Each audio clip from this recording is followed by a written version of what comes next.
సొంతిల్లు ప్రతి ఒక్కరి కల.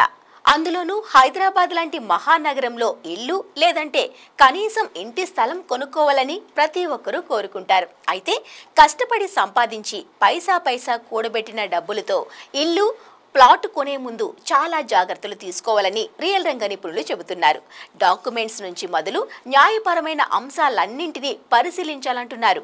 మరీ ముఖ్యంగా ప్రస్తుతం హైదరాబాద్లో హైడ్రా కొరడా జులిపిస్తున్న నేపథ్యంలో బఫర్ జోన్, ఎఫ్టీఎల్ గురించి క్షుణ్ణంగా తెలుసుకోవాలని సూచిస్తున్నారు. డాక్యుమెంట్స్, ఎఫ్టీఎల్, బఫర్ జోన్ ఎలా చెక్ చేసుకోవాలి? క్లియర్ టైటిల్ ఉన్న స్థిరాస్తులనే కొనాలి. న్యాయ నిపుణులను సంప్రదించి నిర్ణయం తీసుకోవాలి. హెచ్ఎండిఏ వెబ్సైట్లో ఎఫ్టీఎల్, బఫర్ జోన్ తెలుసుకోవాలి. ఇల్లు లేదా ఇంటి స్థలం కొనుగోలు చేసే సమయంలో జీహెచ్ఎంసీ, హెచ్ఎండిఏ, మున్సిపాలిటీలు, డిటిసిపి వంటి సంస్థలు అనుమతులు చాలా ప్రధానమైనవి. ఇక ఇప్పుడు ఎఫ్టీఎల్, బఫర్ జోన్ పరిధిలోని స్థిరాస్తులను కొనుగోలు చేయడం మరీ ముఖ్యం. అయితే చాలా మంది అనుమతులు అన్నీ ఉన్నాయని మధ్యవర్తులు చెప్పిన వెంటనే గుడ్డిగా నమ్మి వారి చేతిలో మోసపోతున్నారు. ఈ క్రమంలోనే ఇల్లు లేదా ఇంటి స్థలం కొనుగోలు చేసే సమయంలో అన్నింటిలోనూ జాగ్రత్తలు తీసుకోవాలని రియల్ రంగ నిపుణులు సూచిస్తున్నారు. మరీ ముఖ్యంగా ఎఫ్టీఎల్, బఫర్ జోన్స్ గురించి తెలుసుకోవాలని చెబుతున్నారు.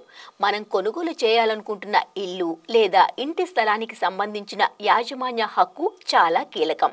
అది ఎవరి పేరుతో ఉంది, వారసులు ఎవరు, ఆ ఇంటి స్థలం లేదా ఇంటిపై ఇదివరకు న్యాయపరమైన కేసులు ఉన్నాయా, దాన్ని అమ్మే వ్యక్తి వద్ద ఉన్న పత్రాలు నిజమైనవేనా వంటి అంశాలను 1-2 సార్లు పరిశీలించుకోవాలని నిపుణులు చెబుతున్నారు. ఆ సర్వే నెంబర్తో తహసీల్దార్, రిజిస్ట్రేషన్ కార్యాలయం లేదా మున్సిపల్ కార్యాలయాన్ని సంప్రదించి టైటిల్ పరిస్థితి తెలుసుకోవాలి. అవసరమైతే న్యాయ నిపుణులను సంప్రదించడం వల్ల టైటిల్లో సమస్యలు ఉంటే తెలుసుకోవచ్చు. ఆస్తికి సంబంధించిన లింక్ డాక్యుమెంట్స్ను చెక్ చేసుకోవాలి.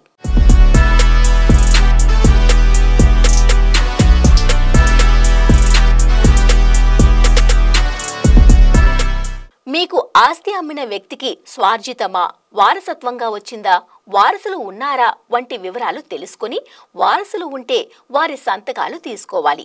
అన్నీ సక్రమంగా ఉంటేనే అడ్వాన్స్ ఇచ్చి రిజిస్టర్ అగ్రిమెంట్ చేయించుకోవాలి. ఈ మధ్య హైదరాబాద్లో లేక్ వ్యూ వద్ద ప్లాట్లు అంటూ కొన్ని రియల్ ఎస్టేట్ సంస్థలు ఊరిస్తున్నాయి. లేక్ వ్యూ పేరు చెప్పి ప్రీమియం ధరలకు ఇల్లు, ఇంటి స్థలాలను అమ్ముతున్నారు.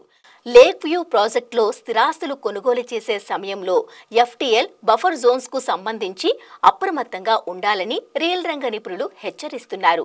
తెలంగాణ ప్రభుత్వం ఏర్పాటు చేసిన హైడ్రా దూకుడుగా వ్యవహరిస్తున్న నేపథ్యంలో చెరువులు, నీటి వనరుల సమీపంలోని స్థిరాస్తుల విషయంలో మరింత అప్రమత్తంగా ఉండాలని చెబుతున్నారు.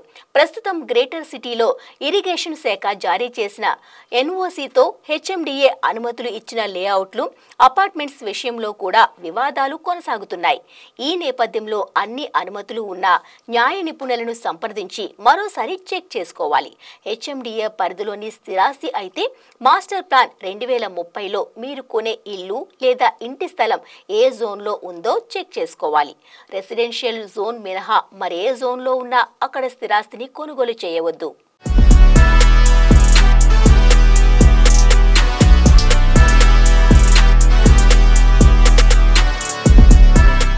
మరీ ముఖ్యంగా చెరువు సమీపంలో మీ ఆస్తి ఉంటే మరింత జాగ్రత్తగా పరిశీలించాలి.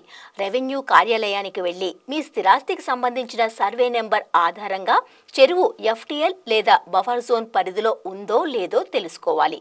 హెచ్ఎండిఏకు చెందిన lakes.hmda.gov.in వెబ్సైట్కు వెళ్ళి అందులో జిల్లా, మండలం, గ్రామం సెలెక్ట్ చేసుకుని మీ సర్వే నెంబర్ ఆధారంగా ఆ ఊరిలోని అన్ని చెరువుల వివరాలు తెలుసుకోవచ్చు. ఎఫ్టీఎల్ కాలంలో క్లిక్ అని బ్లూ కలర్ ఆప్షన్ ఉంటుంది. దాన్ని క్లిక్ చేయగానే మ్యాప్ ఓపెన్ అవుతుంది. ఎఫ్టీఎల్ వరకు చెరువు విస్తీర్ణం ఎంత ఉంది, పరిసరాల్లో ఏమున్నాయో కూడా కనిపిస్తుంది. తరువాత బ్యాక్ వచ్చి క్యాడస్ట్రాల్ మీద క్లిక్ చేస్తే మళ్ళీ మ్యాప్ ఓపెన్ అవుతుంది. దీంతో ఆ చెరువు ఏ సర్వే నంబర్ల పరిధిలో ఉందో తెలుస్తుంది. మ్యాప్లో నీలిరంగు లైన్తో ఉన్నది FTL పరిధి, దాని పక్కనే రెడ్ కలర్తో ఉన్నది బఫర్ జోన్. చెరువు కట్ట ఆరెంజ్ కలర్తో ఉంటుంది. దాని ప్రకారం చెరువుకు ఎటువైపు మీ ఇంటి స్థలం, ఇల్లు, అపార్ట్మెంట్ ఉందో చెక్ చేసుకోవచ్చు.